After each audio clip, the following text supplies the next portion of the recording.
Linked list is a linear data structure, just like array list. But linked list does not store data in contiguous or sequential memory blocks. It stores data in different parts of the memory, but still elements are ordered linearly. You may wonder how. We will discuss in detail how a linked list works. In linked list, data insertion and data deletion is faster compared to array list. Because like array list, the elements does not need to shift after deletion or insertion. But finding a particular item in a linked list is slower. Binary search algorithm cannot be applied on linked list. We will discuss why it is so later. Linked list class implements list, queue and dequeue interfaces. Hence, queue or stack data structure can be efficiently implemented using linked list. Linked list keeps insertion order and allows duplicate elements. And linked list can grow dynamically. One does not need to specify capacity for a linked list while initializing. It can grow automatically and can shrink automatically. Now let's see how objects behave in linked list or in the underlying memory. To show this example, first we need to create an object.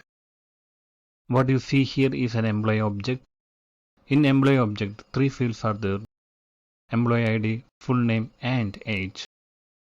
It has also a constructor, accepts three parameters and initializes all of them. As you know, all objects in Java is created using Java class. Now let's have a look at the instances of this employee object. Here I have created 4 employee objects: emp1, emp2, emp3 and emp4. Each object makes use of its constructor and initializes all the variables. Once the objects are created, these objects are present in the memory and it has a state. This is just a conceptual representation of objects resides in memory. Let's say this black oval shaped area represents memory, and 4 objects such as emp1, emp2, emp3 and emp4 are present in memory.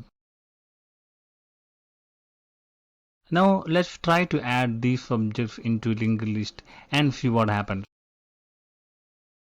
A linked list named emp list has been declared here, which holds the employee type, and all the instances of employee objects are added to linked list. The add method has been used to add to linked list. Now let's see what will happen after adding to linked list. As you can see here, a link or a reference has been created. emp1 references emp2, emp2 references emp3, emp3 references emp4, and for emp4 there is no objects to reference. We will learn how this link is created or the reference is made between two objects in the next lecture. The location of objects in the memory is not changed, but only the reference has been created here.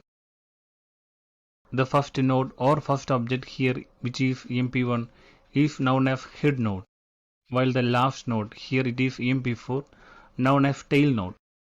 We will learn later the importance of head node and tail node. Now let's learn how this link is created or the reference between two objects are being made.